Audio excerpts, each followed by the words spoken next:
Hey all you cool cats and fine felines, it's Leah Ann. Lynn. And today we're in Black Oak, Arkansas. Searching for Jim Dandies. For rock stars in Black Oak, Arkansas. So follow us, and Lynn, what are we gonna do? Get into the groove.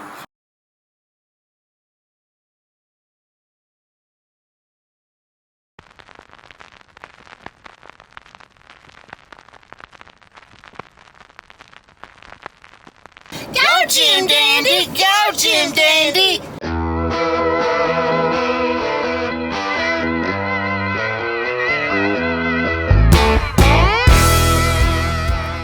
A showman like no one else.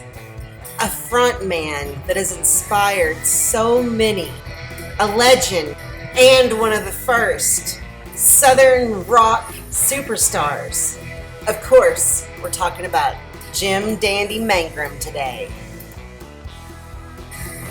Jim was born in Benton Harbor, Michigan.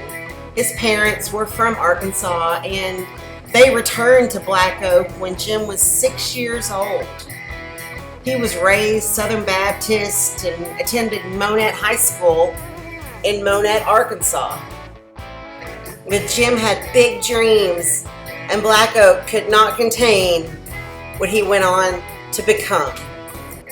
While attending Monette High School, he met Ricky Lee Reynolds, and they formed a band, The Nobody Else. The group cleaned out an old galvanized grain bin on the edge of town and began blasting out ear-piercing sounds that echoed their blend of music: rock, gospel, country, and blues. In 1966, Mangrum and the rest of the members of the group stole musical equipment from Monette High School and Manila High School, and they were arrested for grand larceny. They were sentenced to 26 years at the Tucker Prison Farm. However, the sentence was suspended. Mangrum and his group left Arkansas and moved to New Orleans, and then to Memphis, Tennessee. When they made it to Memphis, they actually signed a record deal in 1969 with Stax Records. After several trips to Los Angeles in 1970, the band was signed with Atco Records, which was related to Atlantic Records. They put out their self-titled album, Black Oak, Arkansas. The members of the band included Wayne Evans, Ricky Lee Reynolds, Harvey Jett, Pat Daughtry, Stanley Knight, and of course, Jim Dandy Mangrum. Later, Wayne Evans was replaced by Tommy Aldridge, who went on to play for Ozzy Osbourne and countless other legendary rock stars. Jim Dandy influenced so many other frontmen, including David Lee Roth of Van Halen. After Black Oak, Arkansas was signed, they traveled extensively, and they gained a really great reputation of being a premier live act throughout the 70s across America and even in Europe. They released a live album called Raunch and Roll Live, which featured Gigolo, Getting Kinda Cocky, Hot Rod, and Up.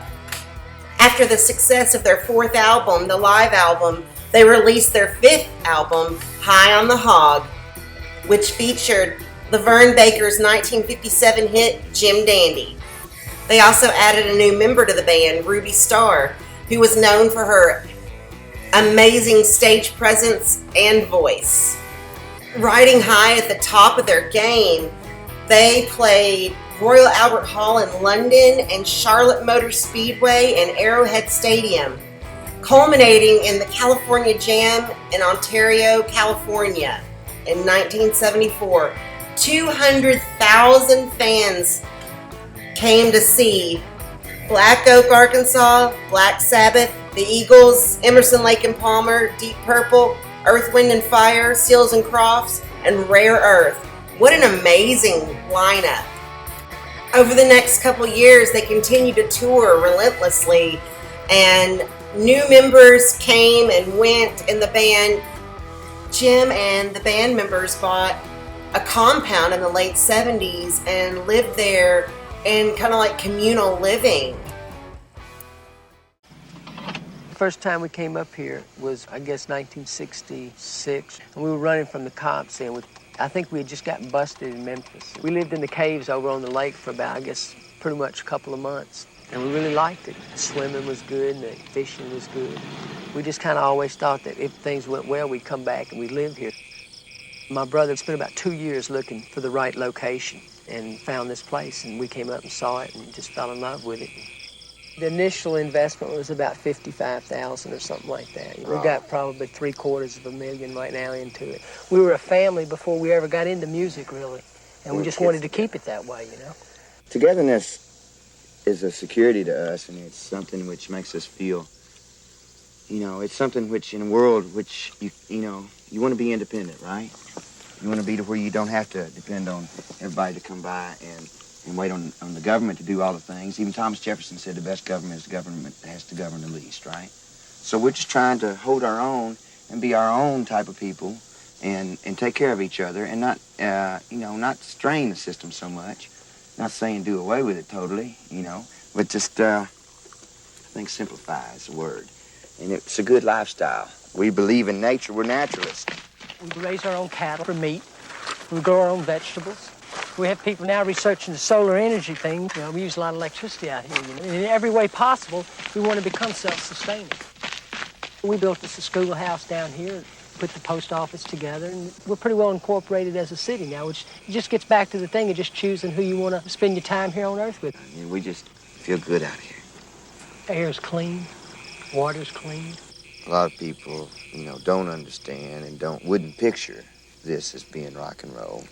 Because we have a pretty wholesome life here. We live, humbly but tastefully. We do this because we're dedicated.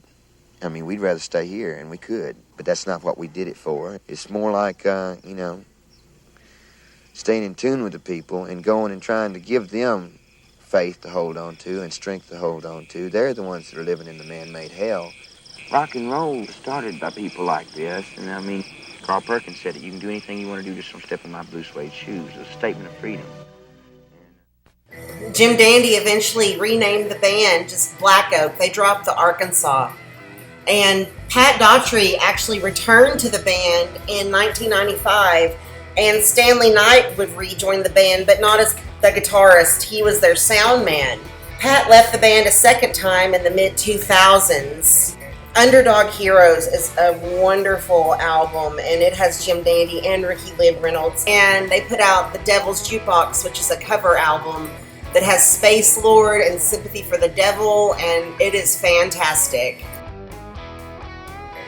Sadly, Ricky Lee Reynolds passed away in 2021. Stanley Knight passed away in 2013. And Harvey Jett died in 2022.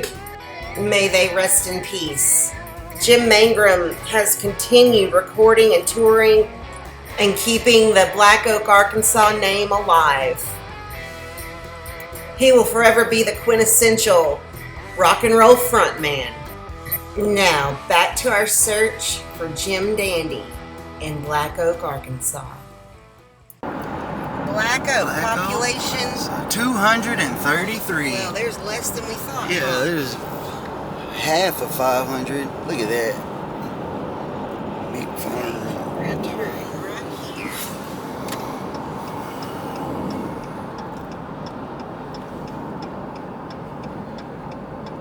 Hopefully we'll get lucky today. Yeah.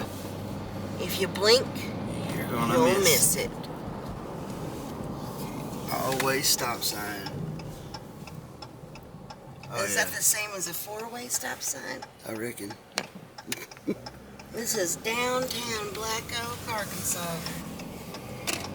Do they actually have Black Oak, Arkansas painted on that building? They do. I see that. They do. That's awesome. Like Jim Dandy has his washboard and everything. That's Travis's dad, Stanley. Looks like Travis. It does, doesn't it? Yeah, that's cool. Welcome to Black Oak. Welcome to Black Oak. John Grisham.